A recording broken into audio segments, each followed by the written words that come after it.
Henry, there, there's been wars, whether it be Aaron or DOA, and a lot of this has nothing to do with actually bringing harm or bringing down Scientology.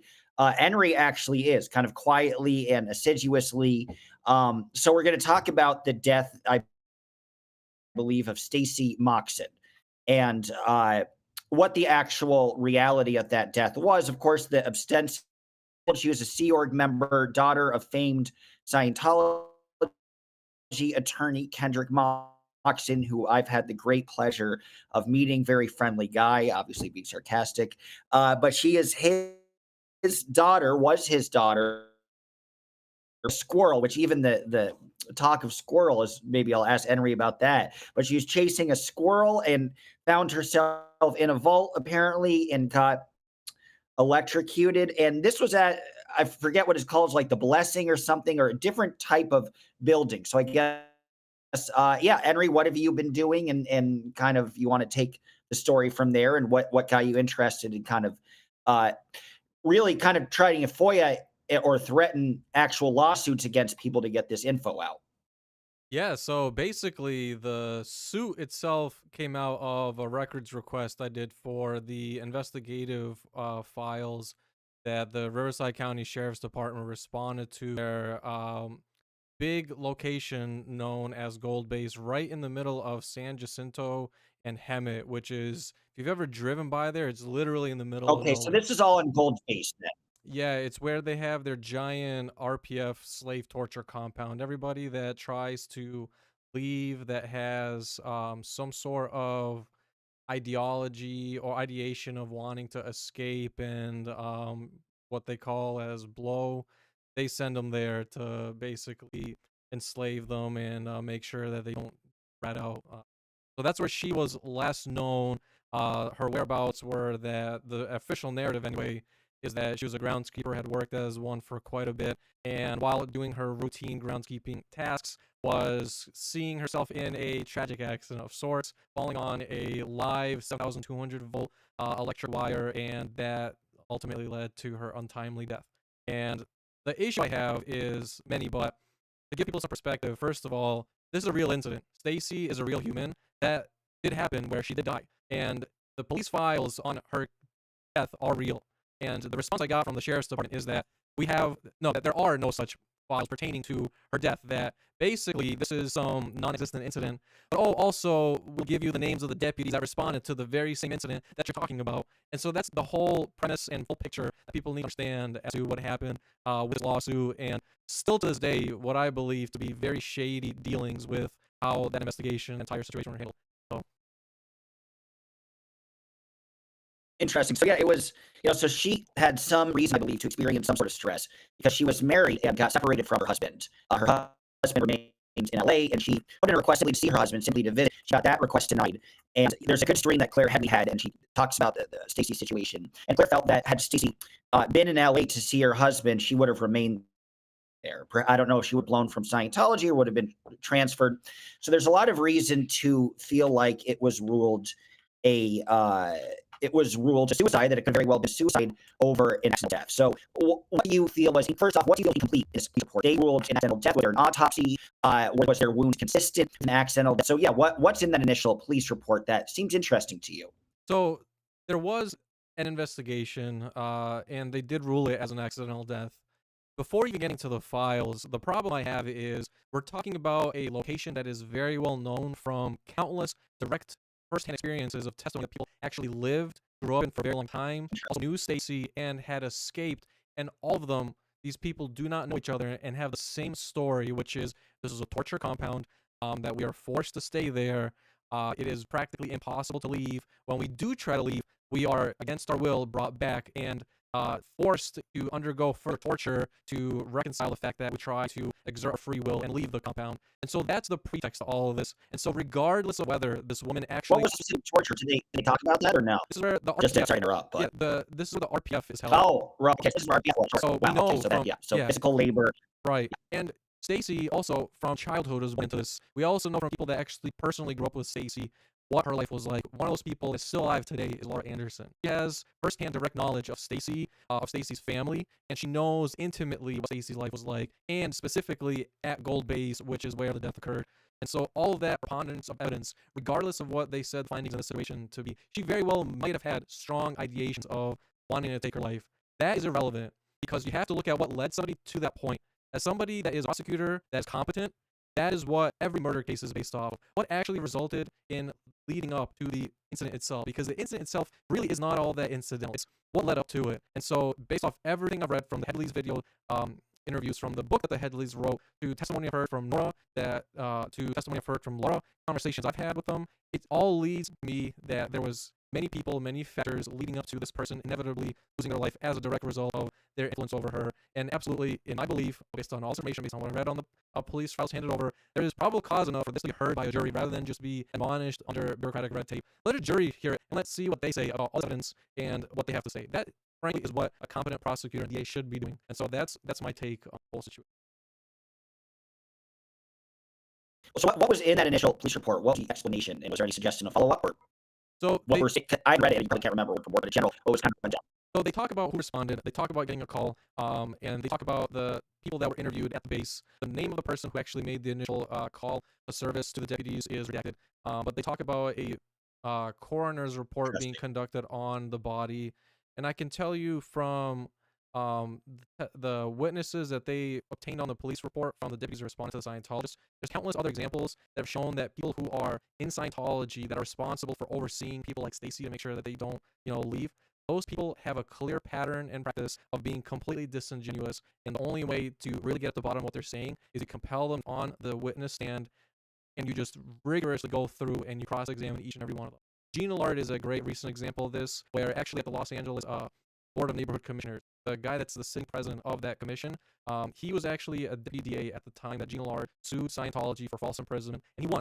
And that guy, who would then, Len Schaefer, who made testimony on that case, testified that during his investigation and testimony, cross-examination of Scientologists, he made it very clear that they had all severe inconsistencies, that they were some of the worst people he's ever had the pleasure of taking testimony from, and they had such a ingrained pattern and training to lie, and none of their stories added up. And so he ruled that they were just not credible witnesses. And so to take entirely just their testimony is, in and of itself, in my opinion, grave injustice, and shows that really, again, this should be heard by a jury and let them determine if they're innocent, then they're innocent, and if they're not, then issue the appropriate commission and sentencing. What was the coroner's report conclusion? That it was damages to the body, that there were basically sort of almost what you would expect of somebody touching a live wire. But the problem is, my background is in power system, and when you touch a live wire that has that much high amperage going through it, basically what happens to you, to not get gruesome, is imagine the stories you hear about people going into space where you have cold boiling, where the opposite of when you heat up a pot of water, you have that happens to your internals, and it's basically like gel on the inside. I did not see that as a consistent report for somebody who touched that high level of power on what they're deeming to be a live wire. It just doesn't make sense. Have you ever seen those YouTube videos of where those people that turn on a breaker at an industrial plant, they grab a lever and there's a guy with a rubber hook on the other end and wait and see if they get shocked to pull them away from it? I did not see that was the case, and what they had indicated happened to her body, as what I would expect somebody on safe reports I've seen of somebody touching that high level of power and amperage on live wire. It just doesn't add up in my opinion. So that, as well as the lies that the sheriff's department said about the reports not existing, but then they hand over the very same records that I've posted and shared, meaning those records exist. The inconsistencies with testimony, the inconsistency of You had to sue them, essentially, or threaten to sue to get that record open. When previously they said didn't exist. I had to, yeah. The excuses they gave me for when people file a public records request, okay, that is a legal document, even if you don't take them to court, okay? And so that is one of the exhibits I filed. And some of the arguments I was making. And so they were literally issuing the most irrelevant. I'll give you one specific one, okay? They said the files are not cleared for release because they're exempt under Senate Bill 1421. In regular language, Senate Bill 1421 California only has to do with officer-involved shooting. When a cop draws a gun or there's another gun that goes off at the scene of an incident, that Senate bill literally establishes a floor of what records to release at a minimum. It does not say that files are exempt from release. It tells you actually the opposite. It says there's a minimum amount of files you have to release. And some of that involves the names of the deputies and the types of weapons that are suspected, and location and time. Okay? It has nothing to do with this case. This was not at all a shooting incident. That was one of the many examples that they use as an exemption. And I told them, first of all, Well, this has nothing so to the do. initial response, we can't give this to you because there's an exemption. Not only an exemption, that was one of the exemptions where they literally said because Interesting. they were saying because it's not a officer involved shooting. Senate Bill 1421 tells us that not at all. SB 1421 says it's not at all relevant. They literally pulled it out of their ass, and that's not the first time they did this whole back and forth, because I challenged them on it and I told them that you're outright wrong. This is completely irrelevant. And after about 5 times of them doing this, where other exemptions, they were talking about how they made up and said, well, I'm requesting specific private personnel files of specific deputies on their disciplinary records. And I'm like, did you read what I asked for? I never asked for any disciplinary records. I literally am asking about whether these deputies have been punished before and what the results were. And so that was another example of the obstruction and contempt. And then another exemptions they threw out was lying again, saying that I'm requesting private health records. And I told them I literally do not want any sort of private health records. I don't want to know if she was diagnosed with a specific medical condition for the death. I don't need to know if she saw a chiropractor. That has nothing to do with this, and you are also not an entity that is covered by any of these exemptions. You're not her primary care doctor, okay? That's not at all in your purview. And so why you even dare to pull that out of thin air adds further to this list of contempt, this list of shady tactics. And yeah, I mean, it was only through suing them that I could compel them to hand over the records. I mean, is it unusual, to get stonewalled like this from cases 25 years old? I'm wondering if that's a typical response or not. No, they will tell you that even the FBI, who I've done public record requests to, okay? What the FBI does is they will tell you we just need some time, and they'll give you the records, and they will redact portions. That's totally normal. Even if they redact too much, you can fight them on that. But even they release files. The Sheriff's Department said they don't exist. They didn't just say that they were exempt. They did 2 things at the same time. It was very stupid of them. They said the records exist and they're exempt. And then they also simultaneously said these records don't exist. And so which one is it? How can you give me the names of the deputies of the specific incident I'm talking about, which can only come from these same files that you're saying don't exist, when in fact those files do exist? A police report contains the names of deputies, and they gave me those names of deputies. Same with the dispatch log. Same as didn't exist. They said they did it twice to themselves. They said records exist, but they're exempt, and then records don't exist, so we're not releasing.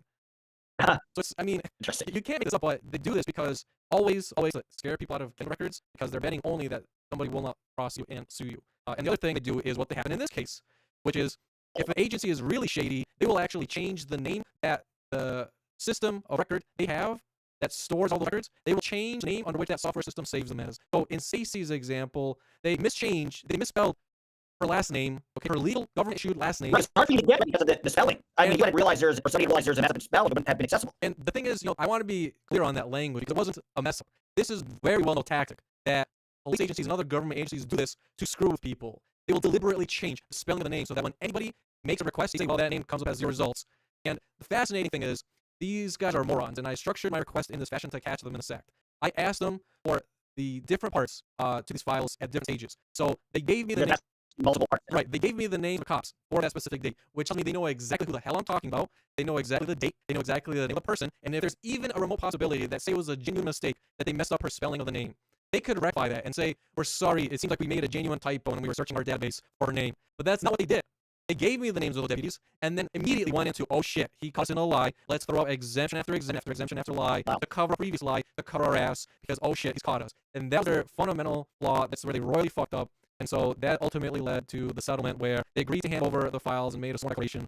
Because open court, if they didn't do this, they would be admitting, should the competent prosecutor at some point open up a murder investigation, they would basically be admitting, oh shit, I knew what was going on, I had part in it, and there's a fucking court case of a record in the hands of the public that would show my collusion in hiding this information. And so that was the only action they could do. Right. To settle, release records, admit that they fucked up, and then leave it at that. And so that's exactly what happened.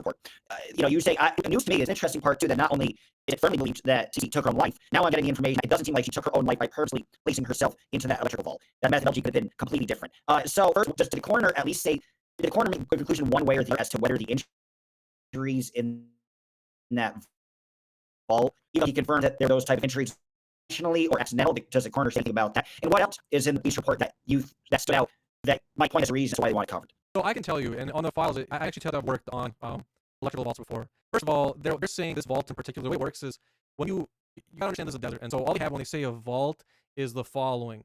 You have empty, ugly desert land, and then you have a hole dug up with cement that is covering up the electronics housing. Usually it's a substation that you'll cover that will contain transformers, that will contain switch gear, that will contain relays, okay? And this vault is always covered by metal doors. In this case, they had a steel manhole cover. So you have to physically go with the intent, open it up, get inside, have it pre-planned that you're going to do this.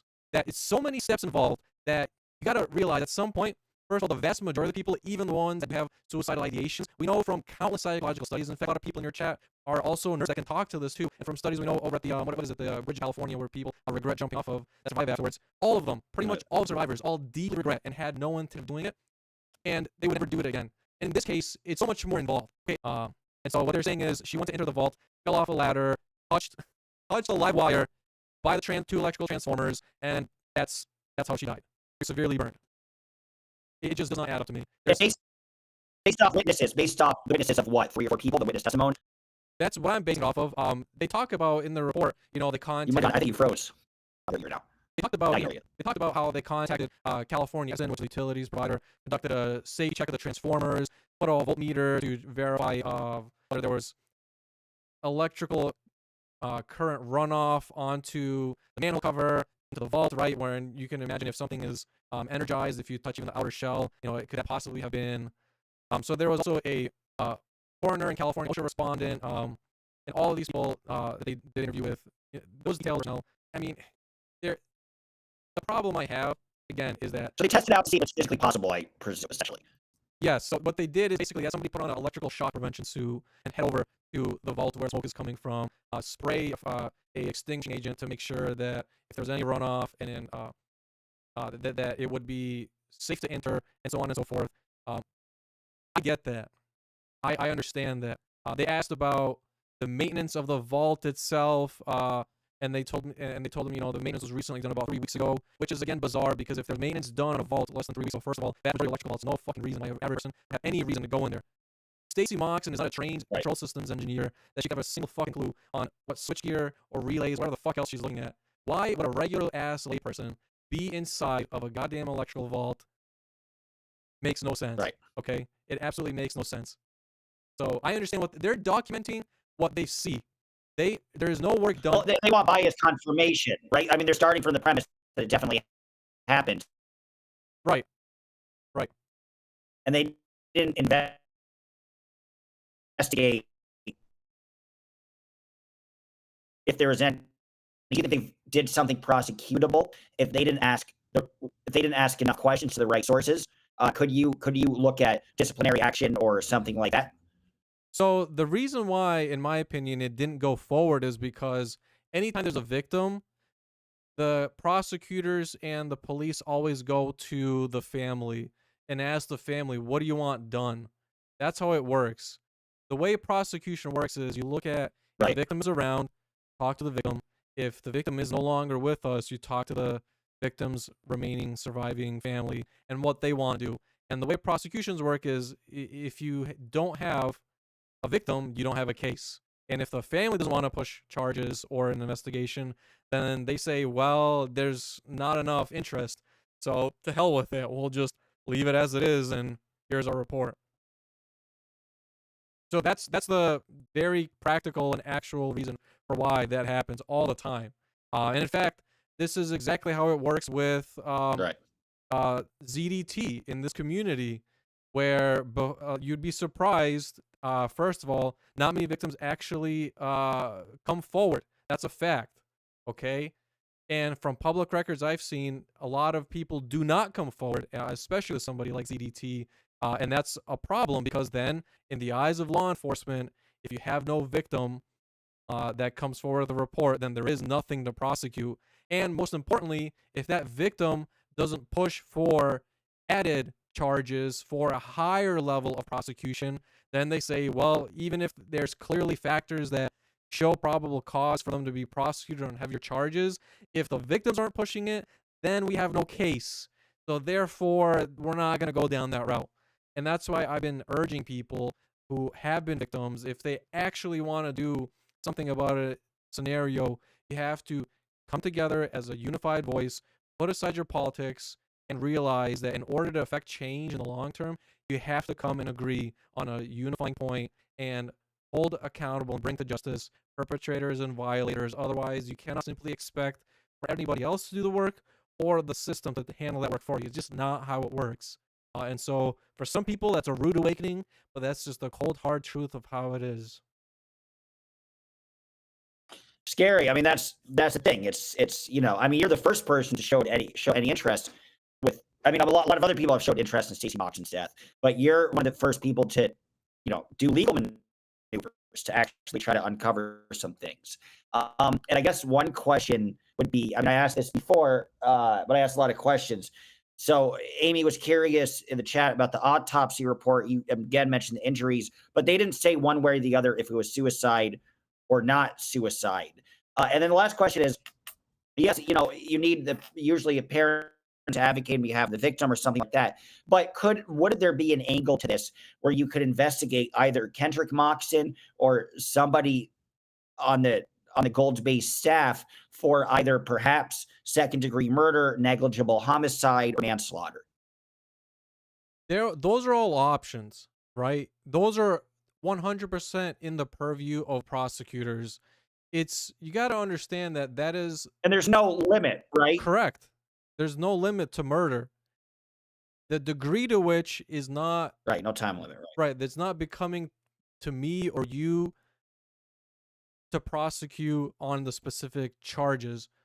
What we as non parties to this, our function is really to show that there is very gray area and push for accountability. We did the work. The files are here. Okay. There is clear and convincing testimony, in my opinion, that shows a totally different narrative from what police files indicate. And that, in and of itself, is sufficient enough to take this on and actually put before a jury, right? What we're saying is don't let this simply be handled administratively. This should not be handled administratively. Put it in front of a A jury. call for an investigation, essentially. Yeah, put it in front of a jury. Let them say what the fate is, right? Get it out of the hands of bureaucrats and let a jury, regular people, take a look at the totality of circumstances and evidence, the testimony of people that have escaped that environment, and let them make a determination. That's a scary thing for a lot of people because vast majority of the time, regular lay people look at situations like this and reasonably come to a conclusion that, you know what, there's something here and we really need to hear the whole story. And that is a Well, problem. yeah, it's just like with the situations with a lot of the therapeutic boarding schools, the so-called wilderness therapy programs. People have been conditions that have led to death, and that death could be accidental, and that on even if everything were accurate, that alone is something worth following up. Uh, or if the conditions exacerbated somebody enough to take their own life, or death could be caused in a mysterious circumstance. So my question is, if there was, you took step one, and step one is going through the files, seeing who's to now. You might actually be the catalyst to get a court hearing for this. Who would you predict would you see on this stand? Would it be the police officers who face justice? Would it be some very specific security guard with Stacy Moxon at the Gold Base? Would it be all of them? I'm curious because you have such an expertise on kind of what players end up where in a court case. So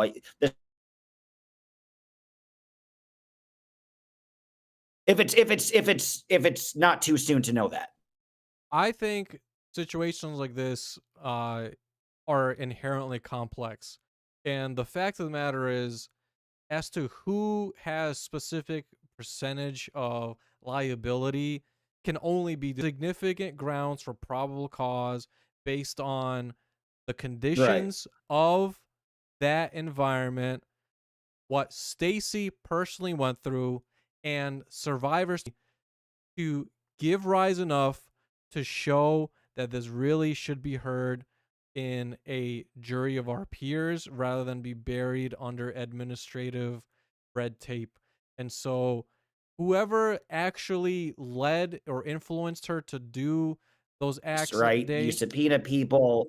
right, subpoena them, get them on an open record, let the public see what happened, and let them determine what the fate of these people are rather than continue to let it be buried.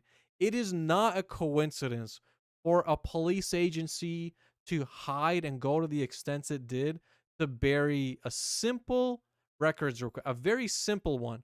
Okay, even LAPD, as much of a pain in the ass they are, they will release files like this with redactions. They don't hold it entirely. They release files with redactions, and that is normal, routine, day-to-day tasks that they do, which is fine, right? I'm fine if they withheld stuff and by redaction, but they said no, and I was specific in how I worded it. I asked them even for the incident ID of the report, which would show me nothing, right? An incident ID is completely useless. It's a randomly generated digit that has no bearing on anything unless you specifically work for that agency and specifically have access to that software system. Otherwise, it means nothing. They would not even give me that.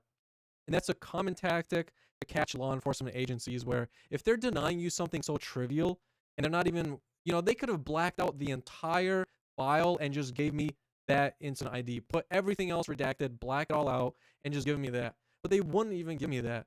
Okay? There's a rhyme and a reason for doing this, and that's the that's the thing that I'm basing all of my conclusions on. That's the reasoning that I'm using. And so again, that's the actual determination that I'm making, that there's enough shady tactics for there to be probable cause for an investigation and for a jury to hear. Let the grand jury hear all this information and let them come to a conclusion on who they're going to indict and let them hear it rather than have it be buried under administrative paperwork. This is a problem. We know that testimony given by Scientologists on high profile situations like this are fundamentally, they don't hold water. Okay? We have various deputy DAs and DAs literally saying that on record their testimony doesn't hold water. And so that in and of itself is a problem because the files themselves are literally taking testimony from these same people to use as their basis of conclusion. And so the reasoning does not add up there. You have, at the same period of time, people who were protesting outside and were getting arrested for speaking out about people who are trapped and enslaved in that compound, as well as people who were discovered at the county government agency itself to actually be on the take of Scientology. One of those people was a Riverside County Board of Supervisors member who had received direct political donations and actually enacted an ordinance to make it illegal to protest within a couple 100 feet of the specific gold-based site. And so that series of evidence shows you that there is enough here, again, for a probable cause to be met. Let a grand jury hear it and let them determine what the fate of these people are, rather than bury it under administrative paperwork, rather than bury it under any sort of other legalese or other obstructions. And my interest in all this, I think people, I have no real vested interest in Scientology. For me, Scientology is nothing more than a medium to catching government officials doing criminal shit. And this is a perfect example. I caught the Riverside County Sheriffs, which is who my real interest is, doing some highly suspect shit, and I caught them doing it repeatedly, so much so that I sued them over that activity, and there's an open public record now of them admitting in so many different ways that they hid this information and knew what they were doing.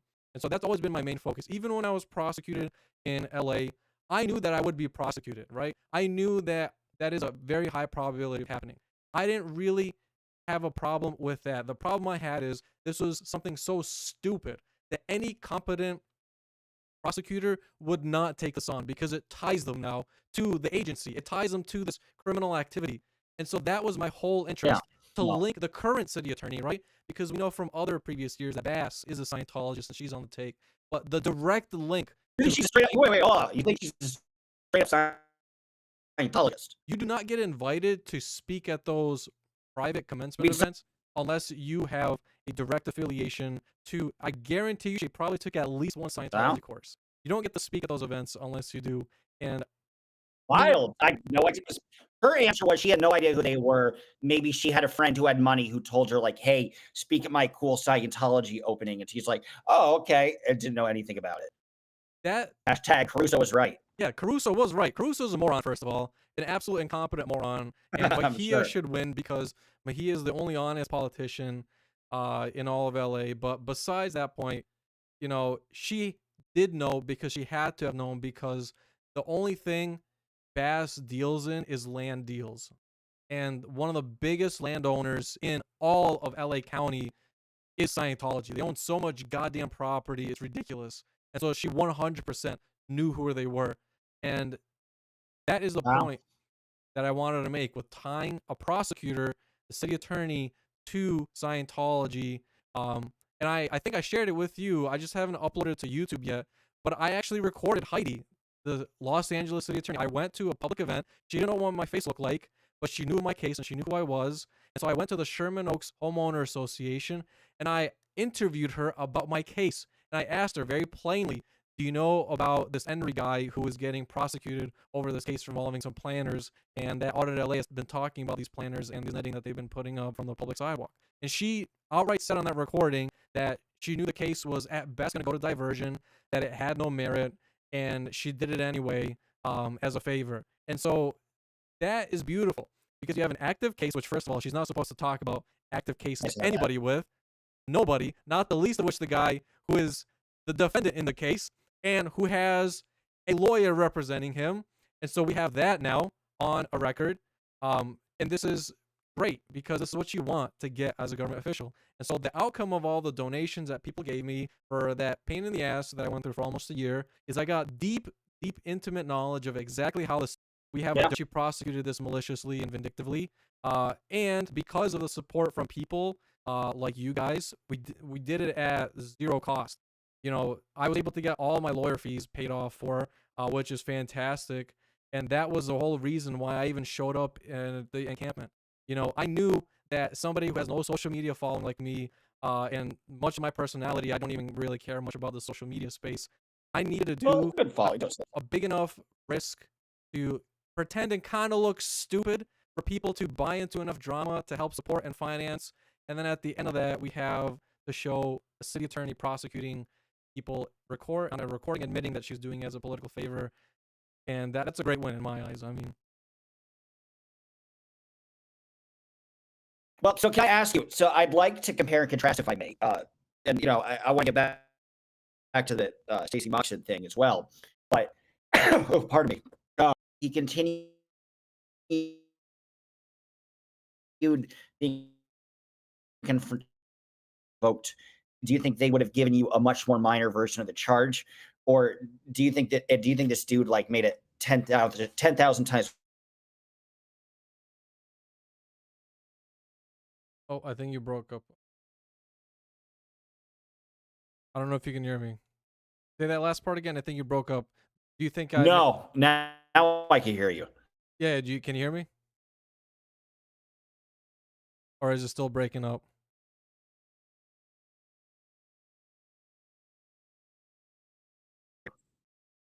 It is still breaking All up. right, there. Is that You're better? breaking up a little bit. Yeah, is that Now better you're now? right. Yes, I can hear you better. You're a little pixelated, but that's all right. All right. So I think you were saying about Aaron's case and whether he has made it worse and if it's similar to my case. Is that right? Yes, if you behaved the same way that he yeah, if you behaved the same way that he behaved, would you have had your bail revoked, and would you have gotten the minimization of the charge that you ended up, it was ultimately a violation? Would those results have been the same had you behaved similarly to Aaron? Yeah, I mean, listen, I knew that going to Blue was moronic to do that 24/7. It's utterly stupid, okay? There's literally nothing to show there. And you look like a worse than a creep the Scientology is by going in there and just aimlessly wandering with your phone, zooming in on their rooms, zooming in on the dumpster bins, and there's nothing, okay? It literally does nothing. The best things to Right. spot are people that board the buses because there's literally, if you've never seen it, man, I've driven by them several times myself. There's literally like almost 100 people hacking into a goddamn bus. That is interesting. And you get to catch the faces of people that are in the Sea Org, Sure. especially ones over by Author No, they wouldn't. Services. It's a bus. yeah, where the OSA people are, you get to capture the identities of people, so that's great. But I knew showing up there is moronic, okay? My whole goal was not to continue showing up there to be moronic. It was to provoke the government enough to see what would they do, right? Are they actually gonna put themselves in a dire spot and prosecute this or not? And to relate it back to Aaron's case, what he was doing and showing up was actually beautiful. Just showing up there, they had pizza parties. That's fantastic. They were just chilling on the street, literally holding pizza parties, holding a sign, doing absolutely nothing but just chilling on the sidewalk. That is perfect. Like, picture perfect. It's exactly what you want. But he didn't need to do what he did, which was not only escalate it to the point of throwing water back, but stepping and blocking an entrance. You can't block ingress and egress. Okay, you can't. You just can't block that door.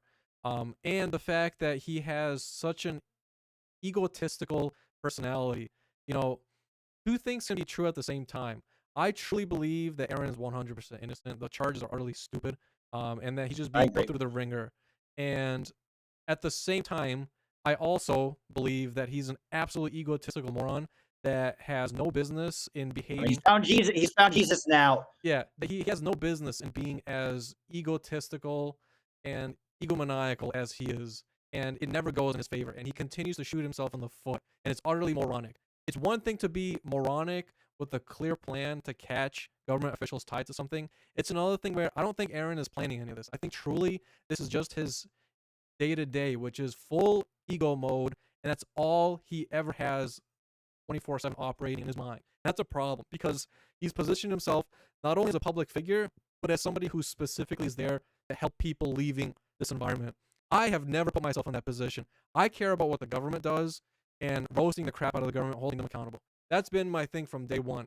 I have never made any claim, nor do I ever care to specifically provide support, housing, financial support, emotional support for people leaving this. I have no skin in that game. I know nothing about what that is, and people that are way more qualified than me should be handling that. But Aaron is different because he has staked that claim, and he has repeatedly done so, and that's his entire persona. And to act in this way is forget about what he has done to himself. It's totally unjust. It's totally irresponsible for the people that he's claiming to help, and it does them a great disservice. And he owes it not to himself, but he owes it to those people to be better. Same goes for Jenna Miscavige. Same goes for Natalie, Marilyn Honig, and everybody else that feeds into this entire stupid cesspool that is this drama and over emotional response to things that actually have no significance. People that have no involvement in any of this. I talk to people that are just regular people, you could say, and I've shown them just snippets of some of this, and they're immediately turned off. The regular layperson wants to see how did government fuck up, who did it collude with, and how did they do it. That's all they care about. And the trolling part is just the lead-in for them to see the rest of the shit, which Aaron does very fucking well. Okay, I want to give him his credit for that. He knows a lot of good information, and he knows about the local politics. Just talk about that. Make that a big selling point and just continue hammering it because you can't hammer that enough because it's tied into so much other shit, not just Scientology related, right?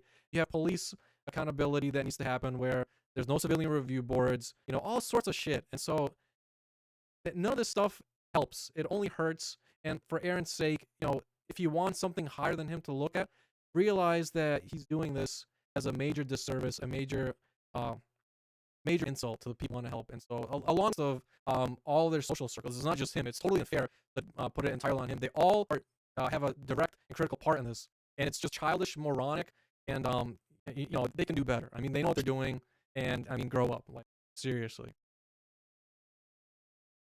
So what do you think is going to happen in this case? Do you think they'll offer him? Like, first, what do you think is going to happen? Yeah, I think it's like January 14th. This is next hearing. What do you think is going to happen? If I was Aaron, frankly, if I was Aaron, I would just go and move for speedy trial. I would just say enough of this. This is stupid. Move for speedy trial because his case is Right, pretty he already spent straightforward. time in jail and stuff. Yeah, he spent time in Yeah. jail. When a jury, you got to remember, because the way they pick a jury is from the county. It's not just from the city of Clearwater. Regular people, first of all, Right. the vast majority of the public utterly despises government corruption, and even the thing they despise even more is Scientology. Regular people hate Scientology, okay? They hate it to the bone. They can't stand it. They want it out of America. And the jury of regular people will see that. They'll see that this is a stupid case, that this man was put through the ringer.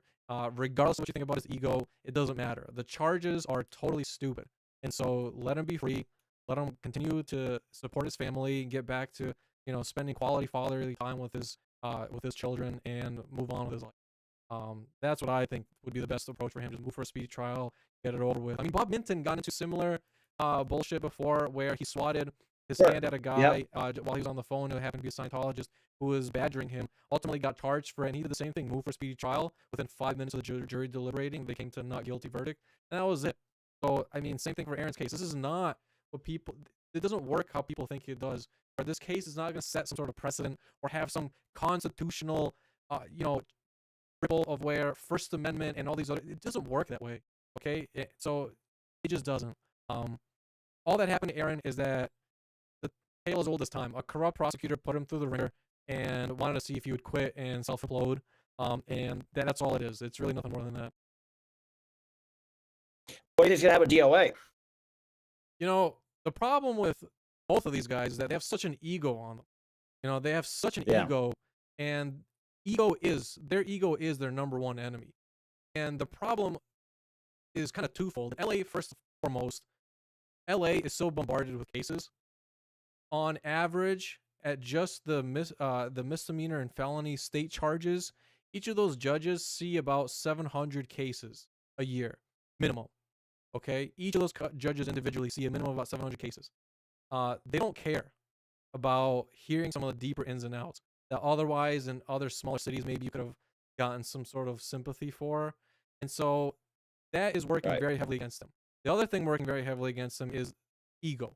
And that's the real problem, because that ego is going to allow things to be entered on the record that have nothing to do with what he's going through.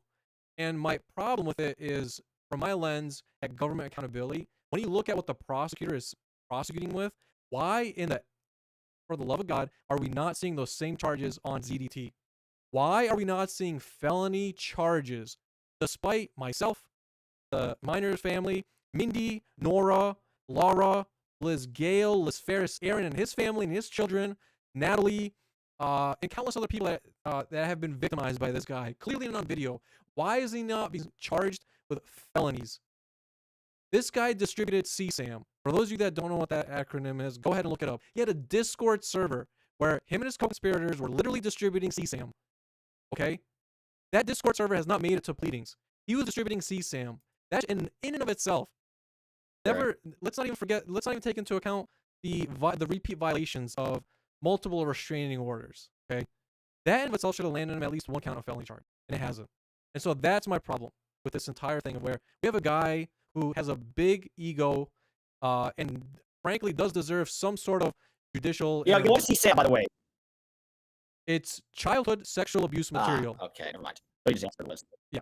Well, ZDT hasn't distributed that. He had a Discord server where they were taking photos of the minor in question, and they were using common AI tools, as well as explicitly referring to him in deeply sexualized manner. Good point. It's pornographic, is it not? It's a very good point. That's, all of that can be very successfully argued in a court of law, saying this is a technical definition. It is literally CSAM. I was there. I think you were too. And that's CP, guys. Yeah, I saw and heard myself in front of Ochoa when the family was mentioning about what DDT did to them. I heard that footage myself on that court date, and I'm pretty sure you were there. It was very loud and clear amongst many other times. But the Discord server in particular was a group of them, all back and forth, making that sexually explicit material. Okay? In any other area, what happens... Well, one could argue that ZDT didn't do that. One could argue that ZDT didn't do that. That was just people who are in his chat. No, he wasn't really. No, he had, obviously, he's described things pornographically. Not only that, but he had a high-level supervisory role in that online platform. Good point. Okay, interesting. That's the problem. So he could have moderated it for all intents and purposes. Not only that, he was in it. He was in it. He was a participant. Fire Truck says you're lying, but obviously we all know whose side Fire Truck is on. That's another co-conspirator. I literally have documented proof of that person right there, literally harassing me on his part. I don't think he's harassing you specifically. Okay. Yeah, I've literally have several screenshots of that account. In any other situation, the following happens. You have an account takeover, and you immediately have these people be forced to turn over not only their accounts, but their identities. It's very simple. It's actually very simple to identify exactly who each of these people are. The only thing that they have going for them right now is that you have an incredibly overwhelmed judicial system in LA, and you have a deeply corrupt county government with prosecutors going after people uh, that are critics of Scientology in any way, shape, or form, and of the government. That's the environment of LA. And so anywhere else, again, it's a very simple process. You have account takeovers. You have the account being suspended. You then have law enforcement go to whatever the platform is. They hand over all the information, like the firmware ID that was registered when the account was created. So what device did they register it from?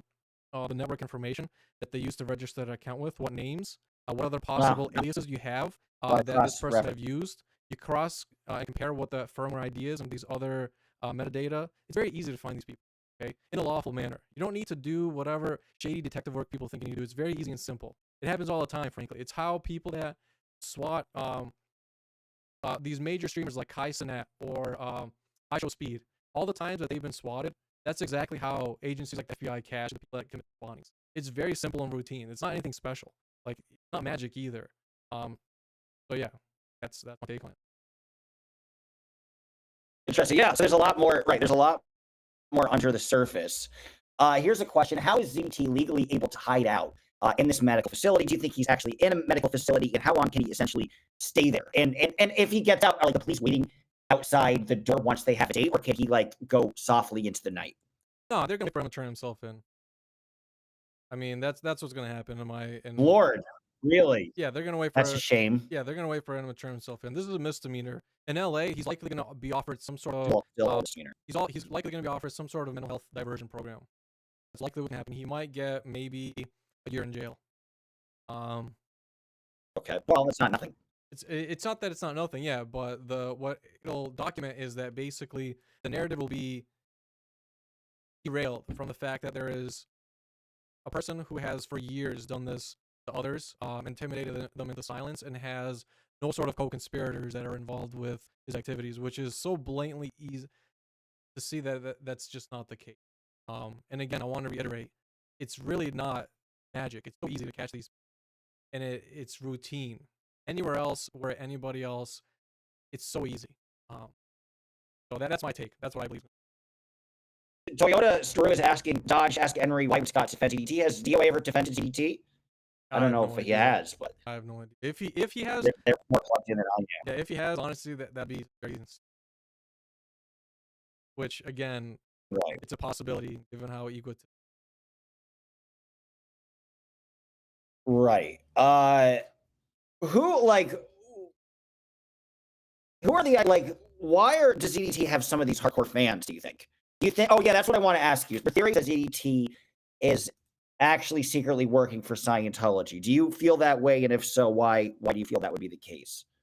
Yeah, I do feel that way. First of all, he's self-admitted as being a Scientologist. Was in it for quite a number of years. Well, Um, sure. so that's red flag number one. Second of all, uh, the people he exclusively targets are entirely a roster of people that criticize Scientology. And third of all, the intended outcome is to suppress critics of Scientology in any way, shape, or form. So you take that combination, the reasoning logic is pretty compelling that he's carrying out their orders, regardless to the degree that you believe he may or may not be doing it. The intended outcome and the past and his proclivities clearly show that to be more probable than anything else. Interesting. And who like? Does anybody know about the whole like? Does anybody know how much he has profited from it? Is there any rough estimation, or do you have any rough estimation as to what he might have gotten in a year, or is there no way to really kind of figure that out? Well, I know a bunch of people were tracking donations that were made through super chats and Rumble chats. Right. And again, even those accounts are very easy to track. We know 86 GOP, whose face I've actually seen. I know how 86 GOP actually looks like. He doesn't look like that LinkedIn photo that was sent. I've The literally Norm seen. Macdonald guy that Yeah, Scott presented? no, his He doesn't look like the the name Norm is Macdonald LinkedIn guy, no. yeah, the name is correct. People have his name correct, but David Comer, yeah. yeah, he's a wealthy individual who has donated brickloads of money, and that's a fact. Um, but that's not the only supporter of his. And the other people that support him are a mix of people. You know, the internet is a crazy place. There's a lot of degenerate people out there that support degenerates like him. There's another Sure. guy who JD Delay was doing a sting on, who had a huge TikTok following, like 50, 60,000 followers on TikTok. Who yeah, I mean, this guy was making over six figures a year. That's wild. 95K one period of 3 years or 1 year? Interesting to bring it up, Montelly, so wow. So there's money, and where there's money, there's motive. That's more money than I've ever made from this. Jesus Christ. Yeah, Jealous. where there's money, there's motive, which shows intent. Right. And the best part about the internet, I spent a week in jail for 95K. I'm sure a lot of people would. A lot of people would. I wouldn't do the other stuff, though. I wouldn't ruin people's lives and get them fired and get custody removed from them, call their occupations and say their mother is faking dying. And I wouldn't do any of that, but I would spend a week in jail. And there's also the record of a lot of the people that you support him have.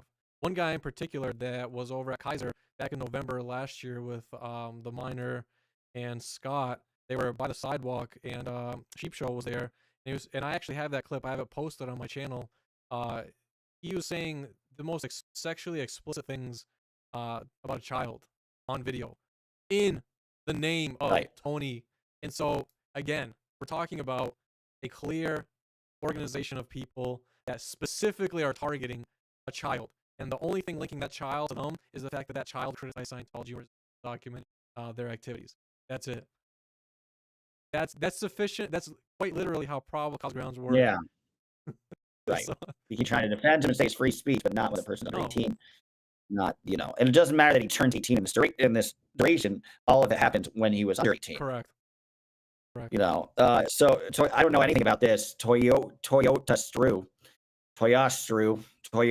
whatever. What does Henry think of Scott trying to sue Streets LA and La Poubelle? Is he still trying to do that? Seems like yesterday's weather.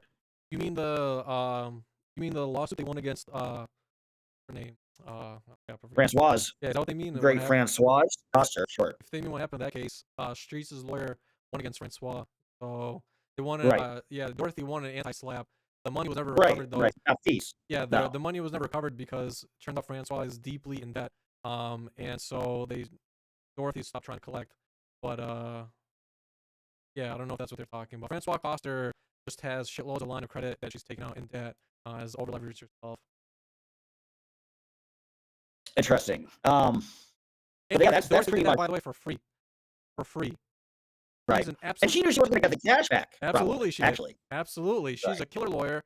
The fact that somebody like Dorothy out of the blue came up and represented Scott, represented Danny, and just took it on. I mean, what a legend. Like, Dorothy is a legend. Yeah, I mean, anybody who's been on her side, she's been effective, and with Danny, she was very good. That leads you to ask, like, what are the court cases that you're watching? I guess at this point, there's only DOA and Aaron. Well, actually, the thing I wanted to ask you about was there any follow-up with the Leah Remini intimidation of witnesses? There was a hearing a few months ago, and then with like the forced marriage thing, Scott, Gavin Potter, I believe Gavin Potter forced marriage thing. Do you know, are there any updates with those two cases? Yeah, the Gavin Potter case, I You believe have to know. they pushed off for needing, they called for several years to gather Mediation, right. But they finally ruled that they can no longer mediate, as far as I know. That was already ruled before. This was the case is set to be heard, so it can proceed forward. They defeated the usual stonewalls of mediation, and that part is already done and over with. But they're talking about getting material witnesses and their testimony in a couple of years. And I know Aaron did a video about that. As far as the other one was which was the other one? So there's the Gavin Potter one. The other one was the Leah Remini's lawsuit about like intimidation, obstruction of justice. Yeah, I believe that's still going forward, but her team was slapped hard with sanctions for using Yes. ChatGPT to write their shit. Honestly, like, Yeah, what the fuck? So does she have shitty lawyers? Like, what the fuck is up with that? Like, is she choking on this? I don't even think it's that. I think ChatGPT is like, come on, dude. I think it's a couple of things. And I think first of all, Leah's not a serious person. Okay, first of all. Second of all, he's not a serious person. Anybody that truly expects Leah to bring to account and bring to justice anybody that committed crimes is you're delusional about it. She's not in it for whatever reasons people. Leah is just as much, in my opinion, of a complete degenerate as the people that are still to this day in the highest levels of Scientology. You don't get, first of all, Really, that's a little harsh. But my opinion is that Leah is really more interested in her own fame, in her own personal gain, rather than actually seeking justice. A lot of the narrative from Leah, from even her case, and as well as the show that she had a while back, was to not pay any lip service to the uh, child abuse that occurred in this criminal organization. So yeah, I mean that's why I say she's an idiot. She's not serious. This is a big, a big PR move for her, and good for her. I mean that's very typical of any A level celebrity. Hollywood. That's just how that entire industry works. But she's not serious. I mean she's just not serious. And a lot of people that are regular people that are not involved in any of this, that's exactly how they see it when situations like the egos break out. They just see it as um. So yeah, what it is. I think a lot of people don't appreciate that because it shatters their illusion and perception. I think we're in the perfect period of time, and especially now with the Epstein scandals that have been completely gone mainstream, people are done. I think a bigger percentage of people have their illusion shattered, and they have to reconcile the fact that what they thought was true, what they thought was real, is not, and that's a very bitter pill to swallow. So I think that's what it is for Leah. yeah, well, there's nothing wrong with using your money and seeing what you could do, and maybe you could expose some corruption on their part and Yeah, some intimidation, and there's no harm in it. correct. I Um, agree with that. but that's Absolutely. interesting, though, right? But it does. I mean, it is interesting. Here's the big thing. Do you think eventually? So we talked about the Gavin Potter suit. It was a milestone and a significant success to simply have the judge rule that there's been enough internal religious mediation.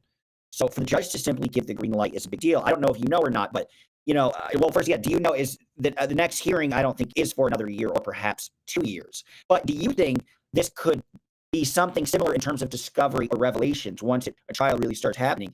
Do you think it could be almost as significant as the Danny Masterson thing? Probably not because there's not celebrities involved, but do you think it might uncover some very damning information where this will be kind of the next big trial to focus on? Because I'm itching, man. I'm bored of Aaron and Scott vomiting on themselves. Let's actually cover something important. So yeah, tell me a little bit more about what you think about that. No, I don't think their cases are really all that people believe they are. Leah's is on a personal level, Bummer. which I don't think people understand that, and it's not to Right. I the mean, it's never going to be narrow if it's just about you as a complaint and things that happen to you. The discovery is very specific and probably not that relevant. right, right. I think the most important part is actually, I think I told you this a while back, but I don't think uh, Aaron or Leah are going to be relevant in another year, frankly, because I think Wow. the most important relevance in all this is actually the look back window that Governor Newsom opened up for people that were sexually abused and moving forward with their cases. And I think all of their states, if people were actually serious about this cause, which again, I've made it very clear this is not my cause. I just cared about the government involvement in things. But the people that are actually have skin in this game, if they're actually serious, what they would do is push for legislation and policies to open up similar look back windows in other states. That is the most important and most relevant thing. If you want to talk about how you can actually make a dent, I mean, California is a pretty messed up place, but to open up a look back window to prosecute sexual abuse cases is huge. I have not seen anybody that is with a big YouTube following that has big skin in this game talk about that. And that's the lens that I'm waiting to see who is going to pick up that mantle, because that will give a lot of good stuff to report on for people that want to report on it, because that's how you take on any criminal organization. What, especially the most heinous crimes they commit, which is to violate somebody's body. That is huge. Newsom's look back window is huge. That is a topic worth covering for years. So anybody that's serious, that's what they would report on, and that would give a lot more content for people like yourself that want to actually talk about stuff of significance. Because that is the narrative that has been missing out. When I take a look at other criminal enterprises like the Mormon Church, they do have that as part of the narrative against the Mormon religion, which is it's not a religion. It's a criminal ring where they're deliberately sexually abusing kids. And in Utah, there's been, I think, 91 cases of childhood sexual abuse filed against the church for that very same issue. and that's a serious movement and threat to the existence of that criminal enterprise. So that's why I mean when I say these people are not going to be relevant, because that's the real relevant topic next. Is look back windows and advocating for similar legislation in other states where there's a big Well, I concentration. mean, Aaron can stay relevant by talking about those newest developments in that regard. Right? Yeah, absolutely. Talking about who, If he so choose. yeah, if you should so choose, talking about which House representatives in other states might have an open ear and be welcoming of those conversations, such legislation.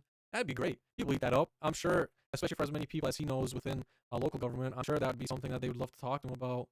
And especially to build up that local support, where you pressure local officials, even if it's not just the city of Clearwater, but other areas.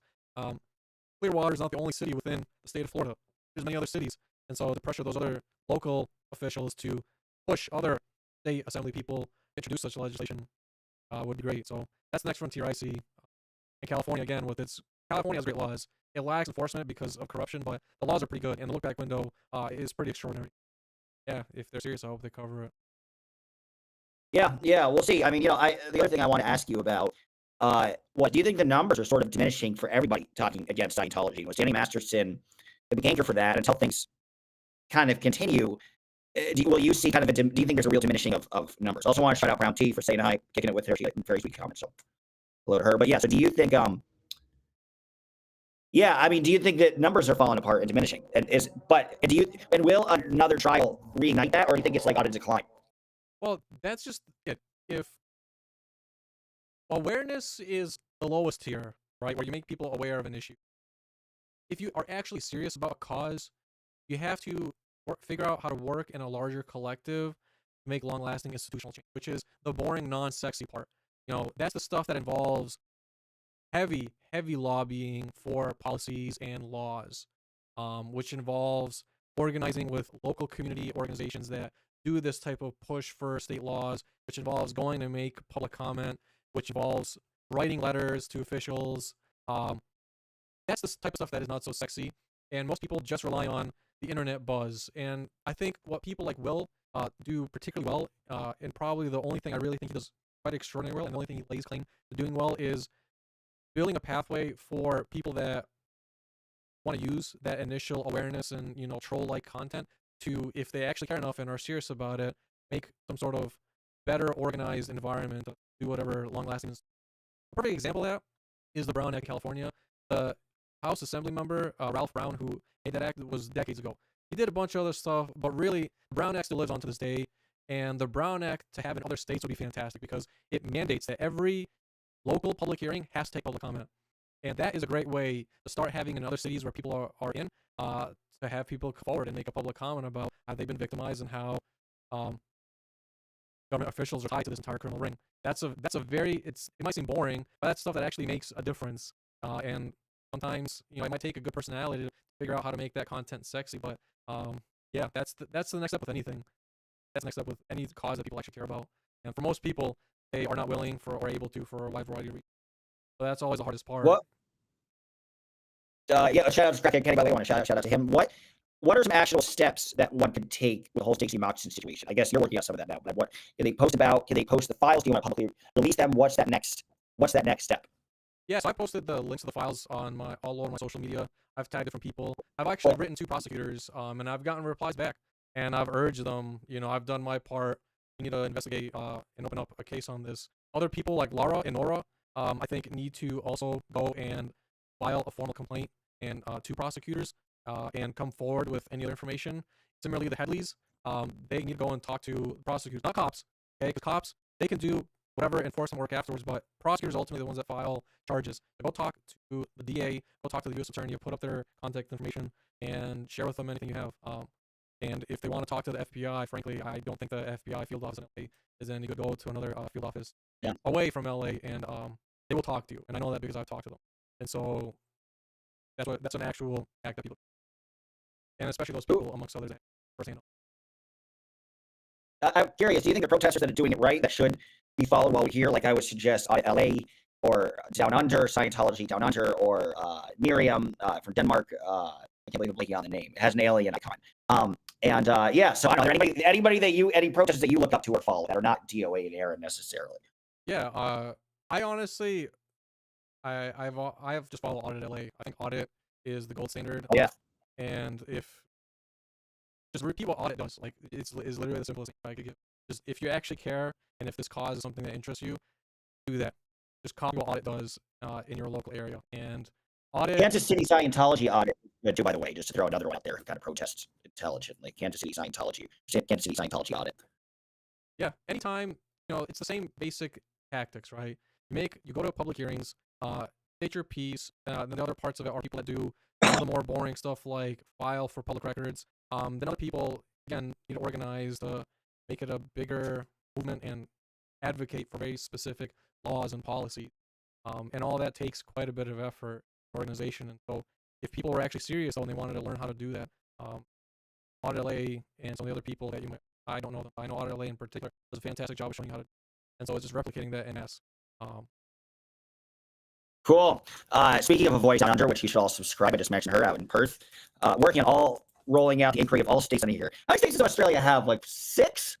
It's much more manageable. It's kind of like Canada, where it's a lot less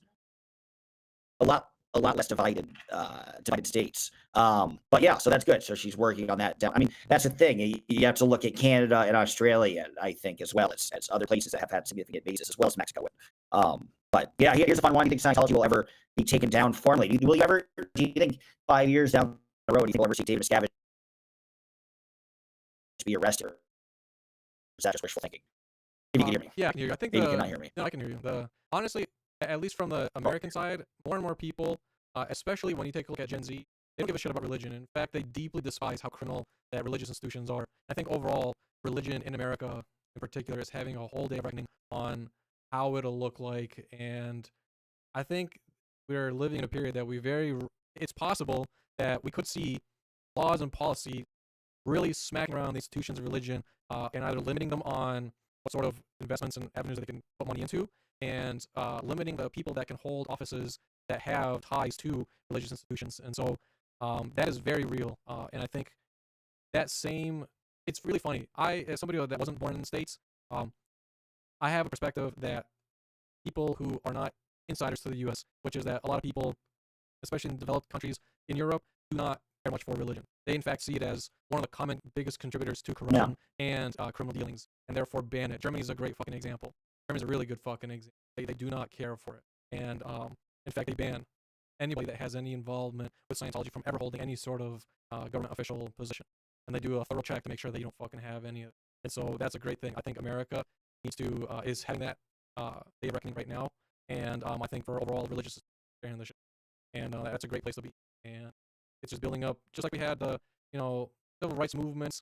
That same type of very unified front, but for this next chapter in America is very important to have. And I think the best time to do it is now, frankly, because of how deeply fascistic the U.S. has gotten and how many people have lost faith in those institutions. And to come out on top as somebody who does not have and advertise yourself as somebody who have that deep level of corruption and ties to all that, you're positioning yourself to be in such a good place because it's so easy to stand out. The bar is very low for standing out. Yeah, this is an interesting question. Toyota Drew says, asked, do you think the LAPD are getting tired of protecting Scientology? I mean, I'd imagine no, because they get off-time money.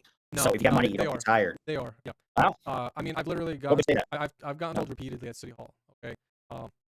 Downtown LAPD thanks you for your work. Literally, Wow. several Wow. times. They probably feel like it's too much of a headache to have to deal with. Other people like you looking over their shoulder and trying to take it to task every moment. And it's just for not them, worth the hassle. It's not even just a Scientology thing. You got to understand, okay? For them, their money is dedicated and completely locked to the city. The city is broke as shit right now for LA. And their pension is entirely on the budget that the city has. So if the city's broke, and it's because these assholes are from the city council and these other departments are burning money to bribe other officials to protecting this criminal racket, then that cuts into how much they can get when they inevitably retire. And they do not want to take that risk. Their pensions are on the line, their retirement's on the line, they have their kids to think about. And so to them, it's like they don't care for any of this shit because it's only going to end up worse for them and they're only going to be used as lapdogs. Okay? It was only beneficial for the short run. And as they're seeing that people clearly have a vested interest in this, they're like, oh shit, this is not worth my post license, this is not worth my retirement. That's just how it works. That's the way that cops think. And so I've gotten so many times, and I'm telling you, they'll come up to audit, they'll come up to me, and they constantly tell us, okay, even if you don't see it on camera, they tell us 100% of the time. We appreciate the work you guys are doing. This station thanks you. Downtown especially thanks you. And that's why they don't give us any grief when we're in those halls. You know, they let all the shit slide, and they Yeah. will continue to let it all And slide. that's they haven't seen that like a friendly basis in some regard. They're not like the ICE agents or anything. Right. Yeah, that's exactly what it is. They hate what is going on in their city, but they're just tools at the end of the day. They really are just tools being used, and that's not their fault. I mean, you can even see it in a lot of people understand this because it's not as sexy, but for example, when you make public comment, the cops are the only ones that can actually kick you out of a room. They do not take orders on when to kick people out of the room if they're making particular Oh, comments. I know that. You know, the president can issue that they're out of order, but that doesn't mean shit. The sergeant at arms ultimately has the full legal authority to say, yeah, they're disruptive, kick them out, or to say, no, like your order is stupid, what you're doing is stupid, you're trying to get me involved in it, I'm not going to take any of that shit. So that they don't like being put in that position, and they say it all the time. Graciano, Duarte, all of them say that all the time. They don't care for any of it. They just want to have Oh. a peace of the cops thing. So that's good. It's not as an uphill battle as you think. Do you think Aaron and DOE's behavior turns off any potential protesters, or do you think it's largely self-sustaining? You know, there are people like you really doing, following through the legal maneuvers, and that's the most important part. Honestly, I don't think people care. Yeah, I don't. expressing. I really don't think people care. I mean, I've seen countless other TikToks of people that are Are they? in their Or younger really can't. That's the point. yeah, they're in their 20s that are doing a lot of this reporting work on getting like six-figure levels of. That's great. Like, Right. that's fantastic. So I really don't think people. I really think the vast majority of people do not tune in. I don't even think they know who some of these characters are. To be honest. Aaron, yes, because some of these other characters I really don't even know. And even if they did know who they are, they would. I don't think. No, there's an inflated sense of ego and self-importance, right? And where DOA really only has about 10,000 subscribers collectively, and Aaron has a lot more. But then you look at his views of his lives and some of the videos, and they're not like that dissimilar to my views. They're maybe like my views, maybe 1/4 or 1/5 of the views he gets, and he has 10 times or 20 times the amount of subscribers I have. So, Yeah. yeah, I wonder if that was built-in subscribers in the Masterson case, perhaps 80%, 90% of whom don't regularly tune into him. Yeah, they don't. And I'm glad that they have the subscribers. You know, again, multiple things can be true at the same time. So clearly there's interest. All that shows is there's some interest in the topic. But it doesn't mean that those particular people will continue to be relevant or that people particularly find them interesting just in the topic at large. And yeah, that's just how things go. It's like adapt or die. And most people want to see more of how the game is played and how Scientology and the other criminal organizations are tied to each other. But what most people want to see, that's where they're hooked on. There's a lot of people that clearly have shown that interest in. I think different people, different qualities can address some of them. At the end of the day, if people really want to make a long, sustainable change for this cause, like I said, yeah, that's the part that is not as sexy, a lot harder to do. Because at the end of the day, you got to think about it this way, right? Say Aaron is no longer around. Would the change and would the advocacy live on and exist as fiery? And would that change still be around and seen 5 years down the road? And if the answer is no, and if it lives and dies with them, then that's not a successful. That's not a successful outcome. You can't have it tied to one persona or personality. That's not how long-standing change. And that's how people like Ralph Brown with the Brown Act, the simple, non-sexy stuff. That's the stuff that has real meaning, real impact. It's also the harder stuff. Yeah, so it's a lot.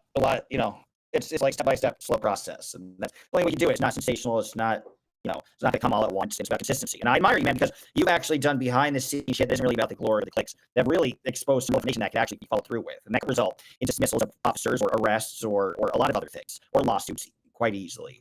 So I appreciate that. I might wind down. I got to walk my dog. I think we've been chatting for about an hour 45. Yeah, I felt bad. I had a van fire truck. When you start calling people anti-Semitic and stuff, don't call people personal names, but don't call people extreme personal names like that. So it was one of the rare occasions I've had to time out somebody. But say V. And anything else that you want to add? I think you gave a lot of people some good instructions and found out some pretty real stuff. But yeah, strategy. Just like any military general, if you want to be successful, you need to have strategy, and that goes for any cause, including this one. So if you have no strategy, then you're dead in the water. And strategy is, I think, from what little time I spent in this cause, I think is gravely lacking.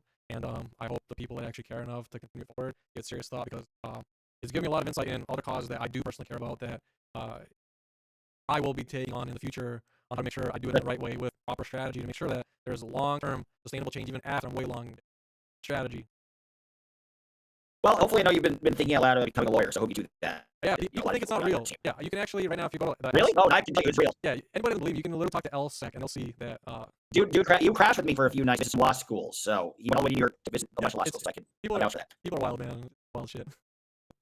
Yeah, it's kind of the funny. I mean, it's just so ridiculous. It's hard not to laugh about it. Some people get really hurt by it. And I'd say that he can't handle the game, but you can handle the game, I think, pretty well. Just Yeah, it is you know, pretty you know basic. the Yeah, sometimes you do. characters. Other people like to make fun of your background.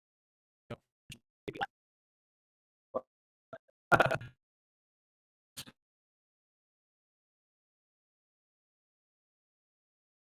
That's why, like early on, I was like, "Sweet, we might be very disconnected." I was asking, were there any streams that you have coming up? Was there any what? Any streams that anybody should be watching out that you might be doing in the next week or so? I was gonna do a more technical, involved review of the files I've seen, and Great. explaining the suit. And so again, it's probably not gonna be as sexy, but I think I that's want worth to it. watch that though. And Well, yeah, let me know when you think you might do it. I'll probably do it in the next coming weekend. And basically, I talk about the response they gave, and going over some of the files and some of my own take on discovered and all that stuff. I'll put that up. And yeah, the other thing to keep in mind that I wanted to do a quick video on too is over in Riverside County, there's another deputy that was involved and actually convicted of a giant sexual extortion ring. He was a deputy overseeing. Jesus, Yeah, really? Christian Heidecker, Heidecker. Christian Heidecker was recently, just this year, convicted of a giant sexual extortion. He was a deputy overseeing the county jail, and he was brutally assaulting various female inmates. And in that process, those inmates ended up coming forward, and also it was discovered that the Riverside County Sheriff's Department was also trying to bribe those inmates from coming forward about Christian sexual assault on them. So that's Riverside County, and it's a small, like, hole in the wall area that people don't really think much about, but a lot of really fucked up shit that happens because it's so small and isolated. And yeah, the giant sexual extortion ring where the guy Wow. overseeing inmates was brutally sexually abusing them, and the department was bribing the women to their mouths shut. Scary. Well, it's a lot to uncover. All right. So, if you want to start, you got 150 you watching, almost 200 consistently. What is your YouTube? Yeah, the biggest one you can go to is Film and Government, and you can see all my other channels from it. Film and Government Cool. is probably the easiest. Awesome. All right. Well, let's do this again soon. Once you have the deep dive into the documents, maybe we'll have we'll digest it.